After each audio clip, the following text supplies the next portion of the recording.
I've been spending a little bit of time complaining the last couple days. As hard as I try, I continue to be kind of an old person. I've always tried to not act like one, but here I am, an old person.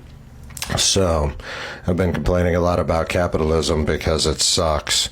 I just noticed that my cancer therapy costs, like probably $20,000 or $30,000 a year before it goes through my insurance, and it just gets me thinking that is absolutely outrageous.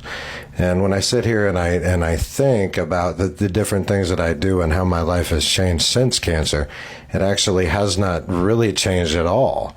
And I was thinking the other day that you can only step so far away from capitalism. You will always have one foot in it because that is what they have created for us.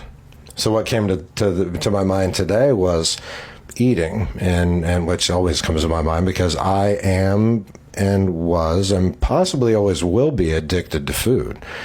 I know that there's probably other people that do not have that quality. I unfortunately do have it. I'd like to know who does. I know now that I've dieted for like 1 year, almost exactly. I think it's this month that it's 1 year, and I work out more and more as time goes on.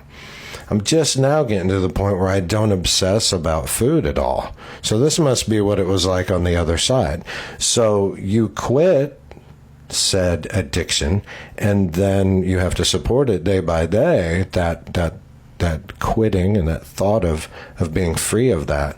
And once you walk out into the world, there's nothing but temptation with that kind of stuff from the capitalists. So my thing is, who regulates the capitalists? We do.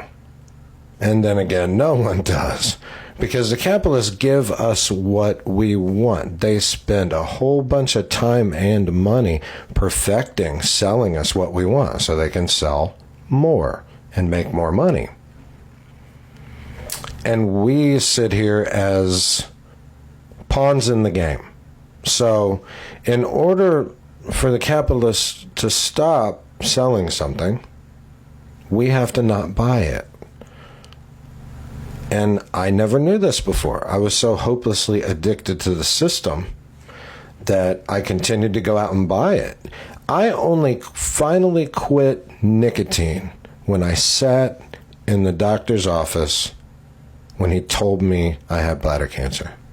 That was the only time that I was down from smoking cigarettes, which gave me cancer in the first place, down to I dipped for many, many years.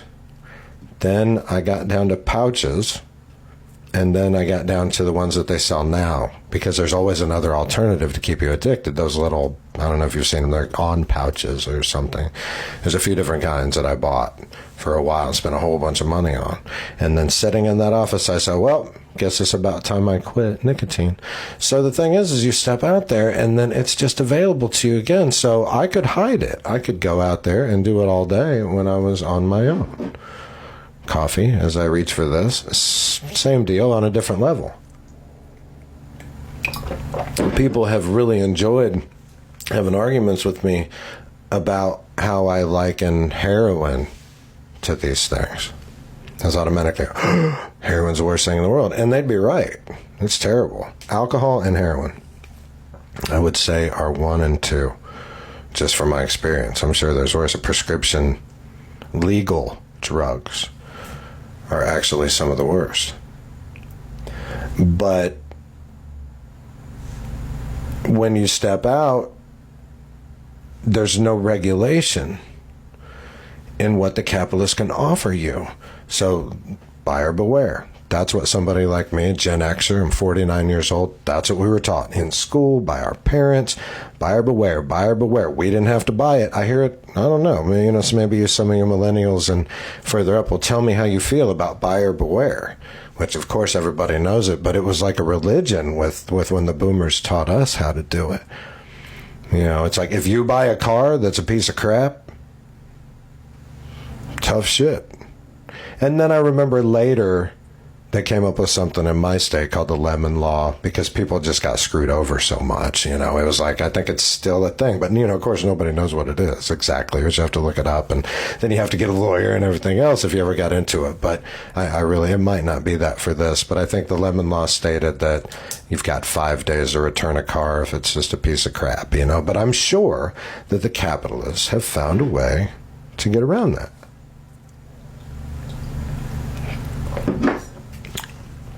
So, $30,000 for my cancer treatment, that first came to mind. It's very expensive to have cancer. Now, granted, that is my insurance, and there's people that don't know any better, that are ignorant, like I was and am, that say, oh, you got the insurance, you feel real lucky that you only have to pay. I think out of pocket, I personally, in my plan, pay $200 every time that I have these treatments, about a month of treatment. So I pay them to stick a catheter up me. And the fact of the matter is we've been paying premiums to insurance companies all across the boards for many years. So we're paid in, and we're actually very responsible. Another thing that Gen Xers were taught by boomers, how to be very responsible with their slavish activities that benefit the capitalists. And when I talk capitalists, maybe I should further define, well, I don't think I have to. Capitalists are visible, but we all could be one.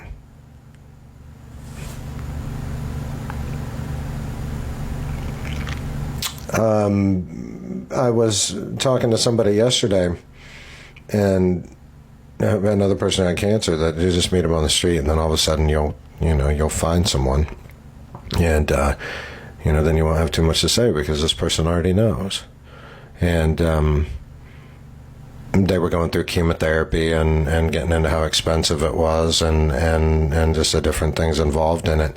And I have always felt bad for somebody who maybe does not have insurance. I definitely sympathize with you, and I hope that you can maybe work out your situation, because cancer is an extremely hopeless thing. And to not have any insurance, like maybe somebody that was single or alone, just sitting in their home and having cancer and nobody to rely on, and no insurance, and how costly that can be, that is absolutely terrible, which takes me back to capitalism. I'm not going to sit here and say that there should be a public fund for everybody to dip into that makes them get taken care of, and sociology and all the things around socialism that we could talk about. And I'm a liberal nor a conservative. I'm only a human being. But I find it to be extremely disheartening that the capitalists can do whatever they want. So my biggest message today is going to be, can we please start fighting against these people? I know that the capitalists are me and you, but if we start a business, or if we move into the money business, which is every business, can we try to have a little bit more ethical behavior? It doesn't have to be absolutely perfect, as humans are not, but if we all work together, maybe we could find some ethical behavior. Now, I don't think that that's actually going to happen, because human beings are inherently narcissistic, and we're look out for number one. Like, whoever it is that's listening to me right now, I care about you. I probably care about you more than other people do. But in the end, I'm sorry, but I don't, because I will protect what I have here with me. Now, anybody that says different is only telling a half-truth. And I just happen to tell the truth about that. I'm out for mine, and everybody's going to say that at the end. It's kind of like no atheists in foxholes, even though I think I might be a foxhole atheist. Everybody has faults. Everybody has addictions. I've been everything. I've tried every drug other than heroin. I was an alcoholic for many, many years. I'd been drinking since I was young. I got lucky. I got sick. I got cancer and decided it was time to quit.